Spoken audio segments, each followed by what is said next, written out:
Hey everyone, welcome back to the channel. This is Simran and welcoming you all to another study vlog as a CBSE 12th grader PCM stream. तो last video में जैसे मैंने nuclear start किया था, अगर नहीं भी देखी तो मैं बता देती हूँ। मैंने न्यूक्लियर वाला चैप्टर पढ़ रखा था बट मुझे उसकी रिवीजन करनी थी। मैंने अपने नोट से रिवाइज करना स्टार्ट किया but the problem was that कि मुझे मैंने रिवाइज किया बट मुझे कुछ समझ नहीं आ रहा था, वो सेटिस्फेक्शन नहीं मिल रही थी कि मैंने चैप्टर कर लिया। सो मैंने सोचा यूट्यूब से कोई रिवीजन वाला लेक्चर देखती हूँ, तो मुझे नेक्स्ट टॉपर्स का ही लेक्चर मिला एंड ये सर क्या अच्छा पढ़ाते हैं अभी लिटरली। ये कोई प्रमोशन तो नहीं बट फिर भी मैं तुम बता रही हूँ, ये बहुत अच्छा पढ़ाते हैं टीचर। तो मैं साथ साथ में नोट्स भी बना रही थी। आई डोंट नो व्हाई मैंने सोचा कि मैं शॉर्ट नोट्स बनाती हूँ बट वो शॉर्ट नोट्स कहीं के भी नहीं रहे थे। 7 पेजेस के कौन से शॉर्ट नोट्स बनते हैं वो आज तक मुझे भी नहीं पता लगा। 7 पेज के बन गए नोट्स बट एट लास्ट मुझे वो सेटिस्फेक्शन थी कि हाँ भाई मैंने चैप्टर रिवाइज किया है। उसके बाद मुझे फिजिक्स केमिस्ट्री का अपना सिलेबस भी पता लग गया था, जो तुम मैं आगे वीडियो में दिखाऊंगी, क्योंकि इससे पहले वाले दिन मुझे अभी तक सिलेबस नहीं पता था मेरे प्री बोर्ड्स का, और मेरे प्री बोर्ड्स होने वाले हैं 1 तारीख से स्टार्ट। अभी आज हो रही है 22 तारीख एंड आज फाइनली मुझे जाके अपना सिलेबस पता लगा है। एनीवेज तो यहाँ पे मैं न्यूक्लियाई वाला चैप्टर कर रही थी उन सर के लेक्चर से एंड यहाँ पे बहुत ज़्यादा एक 30 मिनट का अप्रॉक्स लेक्चर था, 31 मिनट्स का आई थिंक। तो मैंने वो सारा किया था and here are the notes. देखो 7 पेज के नोट्स थे, तो मैंने शॉर्ट नोट्स बनाने सोचे थे बट वो शॉर्ट नोट्स शॉर्ट नहीं रहे। उसके बाद मुझे एक ओसवाल की तरफ से एक पार्सल रिसीव हुआ था, that is the sample papers of Oswal books. So before moving further in this vlog I want to tell you about this sample question papers. And we all know Oswal कितनी ज़्यादा फेमस कंपनी है अपने sample papers के लिए, इसका तो बताने की ज़रूरत ही नहीं है। हर साल ये कितने स्टूडेंट्स को हेल्प करते हैं इनके सैम्पल क्वेश्चन पेपर्स। मुझे ये चारों मिले थे, चाहे हमारे चारों सब्जेक्ट्स के, physics, chemistry, mathematics and English. Let's have a look on them. तो तुम्हें मैं चारों दिखाती हूँ कि कैसे थे ये। Here are these 4 sample papers that I got and you can also buy these sample papers of course. And तो मैं एक मिनट डिटेल में दिखाती हूँ केमिस्ट्री का। तो फर्स्टली तुम्हें मिल जाएगा कंटेंट, जिसमें सब पेज नंबर वगैरह ऑफ कोर्स होगा कि कौन सा सैम्पल पेपर किस में है। And next is trend analysis, जिसमें तुम्हें हर साल पिछले 3-4 साल से किस चैप्टर में से कितने नंबर के क्वेश्चन आ रहे हैं वो तुम्हें मिल जाएगा। उसके बाद तुम्हें मिलेगी एक प्रेडिक्टिव एनालिसिस कि कौन सा चैप्टर इस साल के लिए इंपॉर्टेंट है। उसके बाद तुम्हें मिलेगा 2025 का पेपर एक टॉपर से सॉल्व्ड, जिससे तुम्हें आंसर राइटिंग कैसे करनी है उसमें भी हेल्प मिलेगी।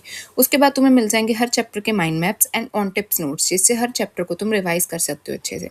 And these are the some sample papers. And उसके बाद लास्ट में मिलेंगे तुम्हें high probable questions. And you can also buy this and use my coupon code सिमरन10 फॉर एक्स्ट्रा डिस्काउंट। उसके बाद फाइनली मैंने अपनी एक फ्रेंड से पूछ के अपना प्री बोर्ड का सारा सिलेबस नोट डाउन कर लिया था।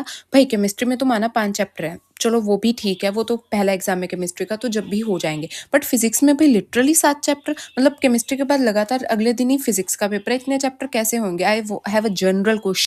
एनीवेज फिर भी जो भी करना ही पड़ेगा, तो मैंने सिलेबस लिखा और मैंने सोचा कि फिजिक्स पे ज़्यादा ध्यान देते हैं। I started with dual nature of matter and radiation. And तुम भाई एक बात बताती हूँ, एक मैंने अपने नोट्स का इतना मेस क्रिएट कर रखा है, फिजिक्स के नोट्स मेरे 5-6 कॉपियों पे हैं। ऐसा नहीं कि 5-6 कॉपियाँ भरी पड़ी, नहीं। कोई कॉपी केमिस्ट्री की जेई वाले नोट्स की कॉपी पड़ी है, उसके पीछे फिजिक्स के नोट्स हैं। फिजिक्स की जेई वाली कॉपी, उसके पीछे नोट्स पड़े हैं फिजिक्स के, स्कूल वाले। और उसके बाद मेरे पास कोई नोटबुक पड़ी थी, मैथ्स की नोटबुक पड़ी थी, उसके पीछे सीरियसली भाई मुझे चैप्टर के नोट्स ही नहीं मिल रहे। पहले मैंने न्यूक्लियर वाली कॉपी बहुत मुश्किल से ढूंढी, उसके बाद डुअल नेचर वाली बहुत मुश्किल से ढूंढी। एनीवेज तो अभी जैसा भी है करके मैंने ढूंढ ली, 10-15 मिनट लग गए मुझे इन कॉपियों को ढूंढने में।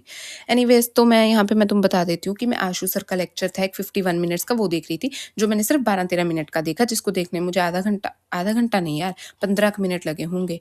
हाँ आई थिंक सो 15-20 मिनट लग गए, 15-20 या 25 इनमें से कुछ बीच की लगे थे। तो मैंने ज़्यादा तो नहीं किया था क्योंकि मेरा मन नहीं था फिजिक्स और पढ़ने का, क्योंकि इससे पहले मैं न्यूक्लियर वाला चैप्टर पढ़ चुकी, तो अब सारा दिन फिजिक्स थोड़ा ना पढ़ सकती हूँ मैं। तो मैंने बस फिजिक्स का तुम्हें दिखाती हूँ कितना सा किया था मैंने। 1.5 पेज किया फिजिक्स का, फिजिक्स का नहीं, इस चैप्टर का। तो बस मैंने वहीं किया एंड उसके बाद मैंने सोचा कि थोड़ी सी मैथ्स पे कर लेते हैं। मैथ्स में मेरा प्री बोर्ड के सिलेबस में जो आ रहा है उसमें से सिर्फ मेरा लीनियर प्रोग्रामिंग नहीं किया हुआ मैंने, और सारे चैप्टर तो मैंने किए हुए हैं। बट मुझे फिर भी ना प्रोबेबिलिटी की मेरी एनसीईआरटी रह रही थी सॉल्व करने वाली, तो मैं उसकी एनसीईआरटी सॉल्व कर रही थी। प्रोबेबिलिटी की स्टार्ट की थी बेसिकली आज मैंने, एंड मैंने 13.1 से स्टार्ट किया। ऑफ कोर्स फर्स्ट एक्सरसाइज से स्टार्ट करूंगी and the sums for quite easy, मैंने 6-7 समी किए हैं अभी तक। अभी मैं इस वीडियो की एडिटिंग और वॉइस ओवर करके फिर इसको अपलोड करके फिर से और पढ़ूंगी। तो बस मैंने 6 सम किए थे, उसमें भी 2-2 3-3 पार्ट थे, तो थोड़ा-सा टाइम तो लग गया था ऑफ कोर्स। एंड मैंने साथ-साथ में सॉल्यूशंस भी खोल रखे थे कि जो-जो मेरा गलत वगैरह आ रहा था आंसर, तो मैं देख रही थी ऑफ कोर्स, मैच वगैरह कर रही थी आंसर। इसमें मेरा आई थिंक एक आधा आंसर ही गलत आया था, वो भी मैंने देख लिया, कुछ सिली मिस्टेक्स की वजह से गलत आए थे।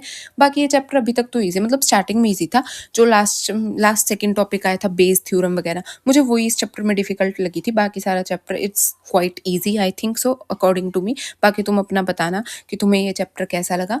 एंड इसकी एनसीईआरटी कंप्लीट होने के बाद मैं करूँगी लीनियर प्रोग्रामिंग वाला चैप्टर, वो तो अभी 2-3 दिन में होगी NCERT cover, I don't no.